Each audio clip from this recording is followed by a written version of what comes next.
The call came on a Wednesday morning, and the woman on the other end of the line sounded like she hadn't slept in 3 weeks. She hadn't. Neither had the secret she was carrying. My name is Franklin Wilson. I'm 65 years old. I live in a craftsman bungalow on Maple Ridge Lane in Boise, Idaho. The kind of house that takes 20 years to get right and another 20 to fully appreciate. I retired 2 years ago after a career in civil engineering with the Idaho Transportation Department. And the plan was simple: slow mornings, long walks along the Boise Greenbelt, and watching my daughter Maya build the life she deserved. Maya is 31. She teaches 3rd grade at Longfellow Elementary School on Targhee Street, about 4 miles from my house. She has her mother's laugh, big, unguarded, the kind that fills a room, and my stubbornness, which she would agree with if she were here. Her mother, Carol, passed from a stroke in 2019. It has been just the two of us since then, Maya and me, navigating the world a little more carefully than before. So, when Maya called me on a Sunday evening in late August 2024 and told me that Derek Chambers had proposed to her at dinner the night before, I did what any father who has been through loss does. I cried. I'm not embarrassed to say that. I sat in my kitchen with the phone pressed to my ear and my daughter's happiness pouring through it. And I cried like a man who'd been waiting for something good for a long time. Derek Chambers, 29 years old, a financial advisor at a firm called Summit Wealth Partners on West Idaho Street in downtown Boise. He wore pressed shirts. He opened car doors. He called me sir every single time without being prompted, which, if I'm honest, was the detail that had won me over earliest. Maya had been with him for 2 years. I had met him 11 times. I counted because I am an engineer, and engineers count things. Every time he had been warm, attentive, and present in the way that genuinely good people are present. I thought I knew him. The engagement party was Maya's idea, but the execution was mine. I insisted on paying for the whole thing. Maya pushed back the way she always does. Dad, it's too much. You don't have to. And I told her what I always tell her. Your mother would have wanted this done properly. That ended the argument, as it always does, because it is always true. I hired Gwen Larson of Larson Events, a local planning firm based in the Brickyard on Americana Boulevard, to coordinate everything. Gwen had been recommended by 3 different people in my neighborhood, and the moment I met her in her office, I understood why. She was methodical, warm, and had the particular quality of someone who takes other people's celebrations personally. She had coordinated over 200 events in the Boise area since 2011. She knew every venue, every caterer, every florist. I trusted her immediately. The party was set for Saturday, September 14th, 2024, at the Boise Center on Front Street, a private event space with views of the downtown skyline and the foothills beyond. We had 80 guests, family, friends, Maya's teaching colleagues, a handful of Derek's co-workers from Summit Wealth Partners, and Derek's parents, Gary and Lorraine Chambers, who had flown in from Portland, Oregon. Gwen's team handled everything, catering from a local restaurant called Cottonwood Grill, a string quartet for the first hour, a DJ for the dancing, and, at Gwen's suggestion, a professional videographer named Patrick, who moved through the room with a small gimbal camera, capturing the evening in the unobtrusive way that good documentary-style videographers do, invisible everywhere, recording everything.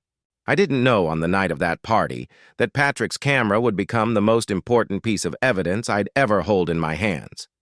The evening was everything I had hoped it would be. Maya wore a deep green dress and her mother's pearl earrings. She glowed. Derek gave a toast that was funny and genuine and made 3 women cry simultaneously, which I considered a reasonable benchmark for success. Gary and Lorraine Chambers were gracious and easy company. Gary had been a high school football coach for 30 years and had the handshake to prove it. I gave my own toast near the end of the evening. I talked about Maya's mother. I talked about the kind of man I hoped Derek would be for my daughter. Steady, honest, present. I looked at Derek when I said the word honest, and he held my gaze and nodded. The room applauded. Maya wiped her eyes. I sat back down, feeling for the first time in 5 years that the world was putting something back that it had taken. The party ended around 11 wa. I helped Gwen's team carry a few of the centerpiece arrangements to my car, shook Patrick the videographer's hand, thanked Gwen for an extraordinary evening, and drove home through downtown Boise with the windows down and the September air coming off the foothills. I went to sleep that night feeling the specific peace of a man who has done something right. The following 3 weeks were ordinary. Maya was happy. Derek was attentive. They were looking at apartments together in the North End neighborhood. Life moved forward the way life does when everything appears to be fine. Then the phone rang. Wednesday morning, October 9th, 2024, 7:53 a.m. I was on the Greenbelt, about half a mile from the Americana Bridge, with my coffee going cold in my hand. I didn't recognize the number but answered anyway. Old habit from 30 years of fielding calls on infrastructure projects. Mr. Wilson? The voice was Gwen Larson's. I recognized it immediately. But something in her tone stopped me mid-stride. It wasn't the warm, organized voice from the event. This was quieter, careful, the voice of someone who has been rehearsing a phone call for days. Gwen, good morning. Is everything all right? A pause that lasted just a beat too long. Mr. Wilson, I need to ask you something, and I need you to be completely honest with me. Are you somewhere private right now? I looked around at the empty stretch of Greenbelt path. A cyclist had just passed. Headphones in, nobody else within earshot. I'm alone on the Greenbelt. What's going on? I need to show you something. Something Patrick captured on the night of your daughter's party. Another pause. I need you to come to my office. And Mr. Wilson, please don't bring Maya. Don't tell her about this call. Not yet. The September air that had felt so good 3 weeks earlier suddenly felt very far away. Gwen, I kept my voice level. Tell me what we're talking about. I'd rather show you in person. I want you to see it for yourself with your own eyes before we decide what to do. Can you come today? I looked at my coffee. I looked at the river running alongside the path. I thought about Maya in her mother's pearl earrings, glowing in that green dress. Give me 45 minutes, I told Gwen. Gwen's office in the brickyard is a converted warehouse suite. Exposed brick, high ceilings, a long conference table made from reclaimed wood. When I walked in at 8:45 that morning, she was already waiting. No assistant. No coffee offered. She stood up when she saw me, and the expression on her face confirmed what her voice had already told me. Whatever this was, it was serious. Thank you for coming so quickly. She gestured to the chair across from her laptop. Sit down, please. I sat. Patrick delivers his edited packages within 2 weeks of each event, Gwen began. Her hands folded on the table in the composed way of someone keeping themselves together through structure. He sent me the full raw footage along with the edited highlight reel, as he always does. I review the raw footage before I close out each event file. It's just something I do. I check for anything that might need to be flagged before it goes to the client. And you flagged something? I flagged something. She turned the laptop toward me. I'm going to play you a segment from the raw footage. It was captured at approximately 9:47 p.m., about 40 minutes before the party ended. Patrick was in the corridor outside the main event room. He was transitioning between spaces. She met my eyes. He didn't know he was still recording. She pressed play. The footage was slightly jostled. Handheld, corridor lighting. The low thrum of music from the event room behind the closed door. Then 2 figures came into frame. Derek Chambers in his navy suit, and a woman I didn't immediately recognize. Dark hair, red dress, standing close. Closer than the corridor's width required. Then Derek's hand on her waist, and not the polite, incidental kind. Then the woman turned slightly, and I recognized her. Kelsey Marsh, 27 years old. Junior associate at Summit Wealth Partners, Derek's co-worker. She had been at the party as Derek's colleague, introduced to me briefly near the bar. Pleasant and professional. She had smiled at me. She had a glass of white wine. She had been sleeping with my daughter's fiancé.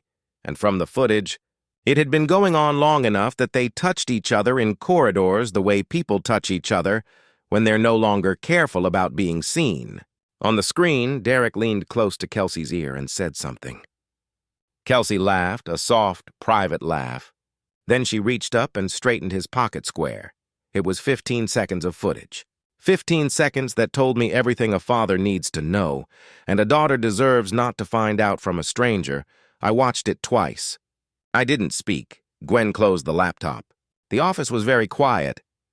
"How long has Patrick been doing footage for you?" My voice came out steadier than I felt. 8 years. "Has he seen this?" "No, I caught it during my review." "He delivers full raw files and moves to the next job.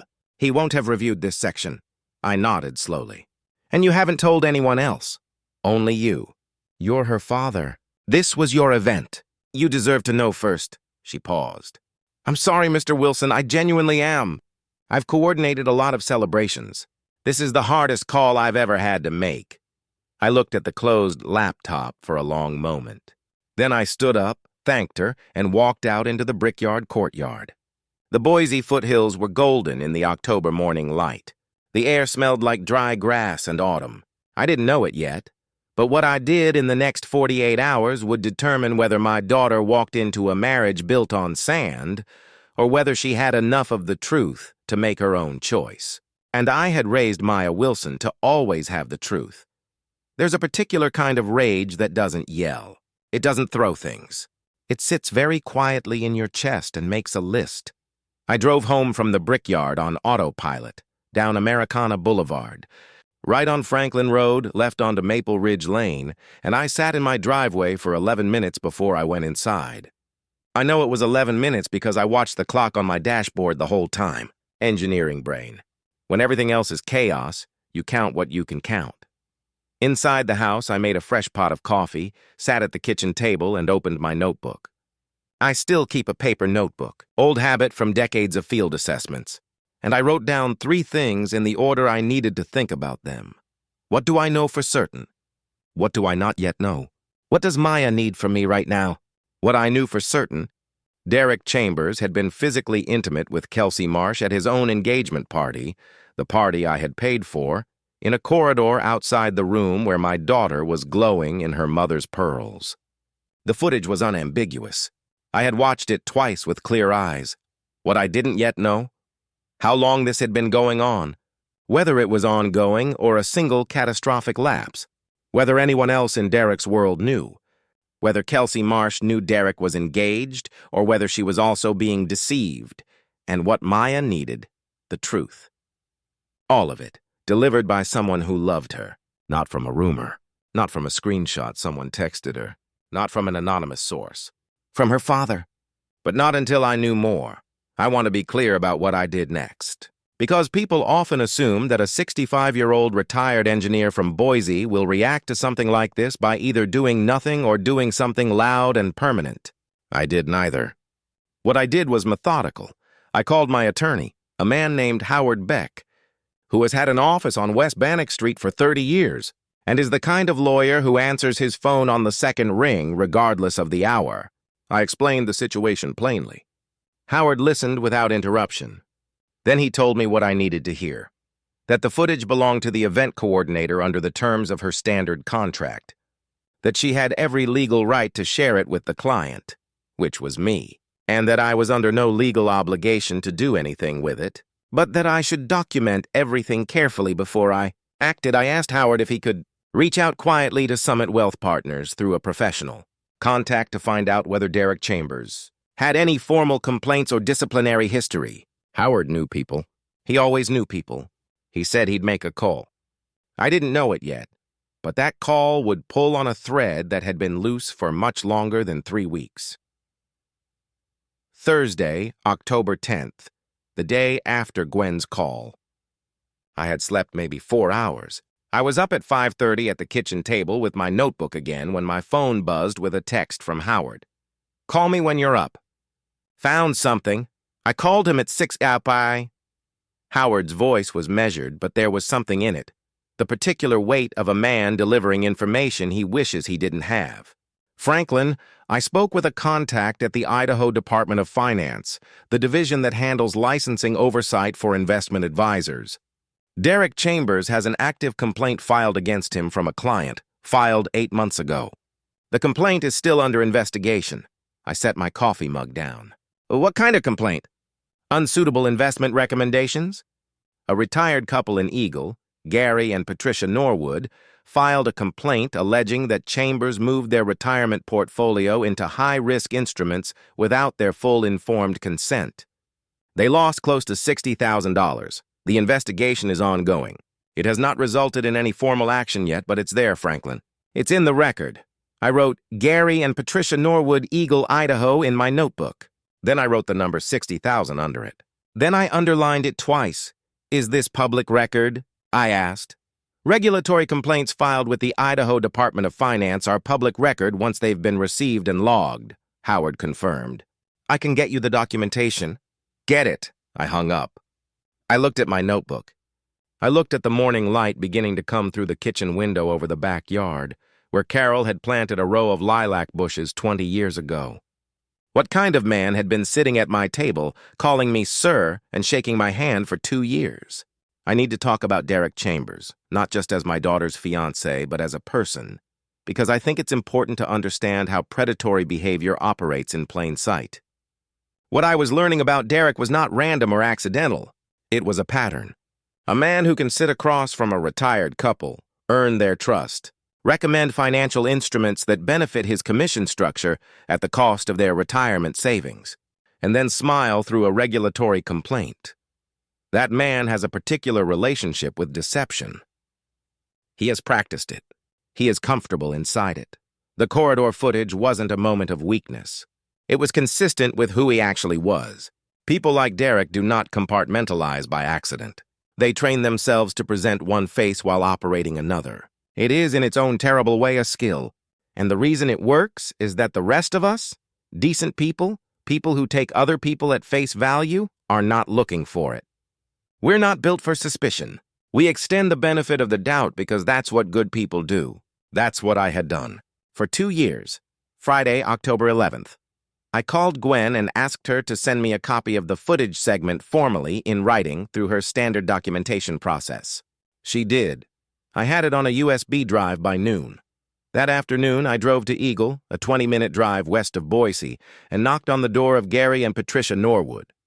I want to be honest, I wasn't sure they'd talk to me. They didn't know me. But when a 65-year-old man with gray in his beard knocks on your door and tells you he's the father of the young woman who is engaged to the man who took your retirement savings and that he found out 3 days ago and he is trying to protect his daughter before she walks down an aisle, people talk. Gary Norwood was 71, a retired pharmacist. He opened the door, looked at me for a long moment, and stepped aside. Patricia brought coffee. We sat at their kitchen table in a house that was immaculate and modest and carried the particular dignity of people who had worked hard for everything in it. Gary told me the whole story. Derek had been assigned to their account 18 months ago, after their previous advisor retired. In the first 6 months, he was attentive, called regularly, sent birthday cards.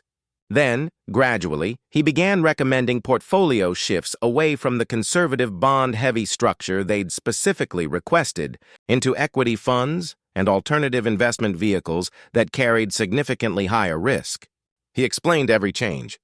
He used the right language. He made it sound like opportunity. They trusted him. They lost $58,000 when the market moved against the positions he'd put them in. When they questioned him, he blamed market volatility. When they filed the complaint, he stopped returning their calls. Patricia Norwood cried, telling me this, quietly, with her coffee cup held in both hands. I thanked them. I gave Gary my phone number. I told them I would be in contact, and I drove back toward Boise with the USB drive in my jacket pocket, and a clarity that only comes when anger finishes burning and leaves something cold and useful behind. If you've been listening for a while and want stories like this to keep coming, it really helps if you hit that like button and subscribe. 97% of people never do, but it's what keeps this whole thing running. So thank you. Saturday, October 12th, 1 month to the day after my daughter's engagement party. I called Maya in the morning and asked her to come to dinner at the house that evening. Just the two of us. I told her I had something I needed to talk to her about and that it was important. She heard something in my voice. Maya always hears what's underneath. And she was quiet for a moment before she said she'd be there at 6 QAO. I spent the afternoon at the kitchen table organizing everything, the USB drive, Howard's documentation from the Idaho Department of Finance, my notes from the Norwood's kitchen. I put them in a manila folder in the order I planned to present them. Then I cooked dinner. Chicken marsala, Maya's favorite since she was 12, and the one dish I could make properly because Carol had taught me and had made me practice until I got it right. I thought about Carol a great deal that afternoon, about what she would have done, about what she would have said. She would have done exactly what I was doing. She would have made the chicken marsala. She would have told Maya the truth with love. She would not have softened it to the point of uselessness, and she would not have delivered it as a verdict. She would have laid it out and trusted her daughter to handle it. Because Maya was always strong enough. Maya arrived at 6:15 with a bottle of wine and a smile that disappeared within 30 seconds of looking at my face. "Dad, what's wrong?" "Sit down, sweetheart. Dinner's almost ready." "We'll eat first." She narrowed her eyes. "You only cook chicken marsala when something has happened." She had me there. There is no good way to tell your daughter something like this. There is only the honest way and the cowardly way. I have never been a coward. I wasn't going to start at 65. We ate dinner. I let Maya talk about her week, a field trip her class had taken to the Boise Zoo, a new reading program she was implementing, the apartment she and Derek had looked at in the North End that had original hardwood floors and a clawfoot tub. She was happy. She was making plans. She was building a life in her mind, room by room, and I sat across from her and listened, and let her have those last few minutes of unbroken certainty. Then I cleared the plates. I poured her wine. I sat back down. I put the manila folder on the table between us. Maya looked at the folder. She looked at me. "Dad, I love you." I held her gaze. "That's the first thing. Everything I'm about to show you comes from that, and it ends there too. Okay?" She nodded once. Her jaw was tight. She already knew, the way children of people they love always know, that the folder on the table was about to change something. I started with the footage. I explained Gwen's call. I told her about Patrick the videographer, about the raw footage review, about the corridor outside the event room at 9:47 p.m. on September 14th, 2024. I described what I had seen before I showed her. I wanted her to have the words before the images. Then I turned my laptop toward her and played the segment. She watched it once. She didn't move. She didn't make a sound. Then she reached out and played it again. The second time, she paused it at the moment Kelsey Marsh straightened Derek's pocket square. She stared at the frozen frame for a long time. Long enough that I reached across the table and put my hand over hers. "Maya," she pulled her hand back. Gently, not angrily. She needed her hands to herself right now. "I understood that. How long have you known?" Her voice was flat and careful, the way voices get when emotion is being held back by sheer will. 4 days. "I wanted to be sure I had everything before I came to you." She looked up. "There's more." "There's more." I walked her through Howard's findings, the Idaho Department of Finance complaint, the Norwood family in Eagle, the $58,000, the timeline, 18 months of mismanagement. The complaint filed 8 months ago. Derek continuing in his role under investigation, continuing to call me sir and open car doors and give toasts at engagement parties while the retired couple's savings were tied up in a regulatory filing he was pretending didn't exist. Maya listened to all of it without interrupting. That's her engineering brain. She got it from me. When information is coming, you receive it completely before you respond. You don't process and react at the same time. When I finished, she was quiet for almost 2 full minutes. I counted. Then, "Did he know you knew about the complaint?" "No, he has no idea I know any of this." "And Kelsey? Does she know I'm aware?" "No," another pause. "Does Gwen still have the raw footage?" "Yes, and I have a copy on the USB drive in that folder." Maya opened the folder. She looked at the Idaho Department of Finance documentation page by page. With the focused expression of a woman processing information through the same systematic framework her father had used for 30 years on infrastructure assessments. She did not cry. Not yet. That would come later, privately, and it would be hers. What she did instead was something I had not expected, something that told me, in case I had ever doubted it, that her mother's strength had passed cleanly into her. I need you to help me handle this correctly, Maya said. Not just for me, for the Norwoods, too. The following week moved with the kind of purpose that clarity brings. On Monday, October 14th, Maya called Derek and told him she needed to speak with him. She met him at a coffee shop on 8th Street downtown, Guru Donuts, neutral ground, public enough that the conversation would stay controlled. She went without me, at her request. She went with the USB drive in her purse and the knowledge of what was on it. She told me afterward what happened. And I'll tell you what she told me. She sat across from Derek and said, I need you to tell me about Kelsey Marsh. Just that.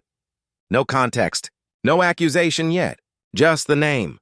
The color left his face in under 2 seconds. She said it was the most honest thing she'd ever seen him do. He tried to explain.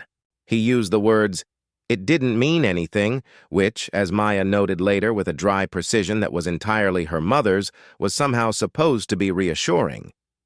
She let him talk. She let him construct his defense. Then she set the USB drive on the table between them. There's footage, she told him. From the party. In the corridor. I've seen it. My father has seen it. Our attorney has seen it. He stopped talking. She then told him about the Norwoods, about the Idaho Department of Finance complaint, about Howard Beck, about the documentation in the manila folder.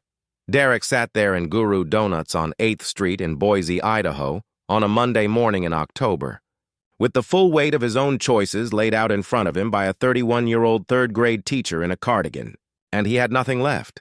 No charm, no pocket square to straighten. Just a man looking at the version of himself that he'd hoped no one would ever fully see. Maya put her ring on the table. She stood up. She said, I'll need you to collect your things from my apartment by Thursday. She walked out. I could not have been prouder of my daughter. In that moment, if I had tried for 100 years. Howard. Beck filed a formal letter on behalf of the Norwood family the following week, October 21st, 2024, to the Idaho Department of Finance Regulatory Division, providing additional supporting documentation for their existing complaint and requesting expedited review. Gary Norwood told me later that their case officer called them within 5 days of Howard's filing to inform them that the investigation had been escalated. I won't share the outcome of the regulatory process, because it's ongoing and I'm not a lawyer. What I will tell you is that the Norwoods were contacted by Summit Wealth Partners Compliance Department in November 2024 regarding a potential settlement discussion. Gary and Patricia Norwood, who should have been spending their retirement years without a care in the world, were finally being heard. Derek. Chambers was placed on administrative leave at Summit Wealth Partners in late October 2024. I learned about the leave through a contact Howard had at the firm. I did not reach out to Derek. I had nothing to say to him that Maya hadn't already said more precisely than I ever could have. Kelsey Marsh, for what it's worth, did not know Derek was engaged when the relationship began. She reached out to Maya in November through a mutual contact asking to apologize. Maya chose not to meet with her. That was Maya's choice to make, and I supported it without question. I want to stop here and talk about something that has nothing to do with revenge, because this channel isn't really about revenge. It's about what happens when decent people refuse to be taken advantage of. The lesson I carry out of this is not about Derek Chambers. Men like Derek have always existed and will always exist. People who perform trustworthiness while practicing its opposite, who calculate the gap between what they appear to be and what they actually are, and live in that gap like it's sustainable. It isn't. It never is. Eventually, a Gwen Larson reviews her raw footage. Eventually, a Patrick with a gimbal camera is still recording in the corridor. Eventually, the gap closes. The lesson is about what you do when you find out. You don't act from rage. You act from love. You build the case carefully. You bring in the right people. You let the people who deserve the truth receive it with dignity. And then you sit across the table from your daughter and you make chicken marsala and you tell her everything. Because she is strong enough. Because you raised her to be. And because the only thing worse than finding out is finding out too late. It holds for a while. It always holds for a while. And then Gwen Larson reviews the footage.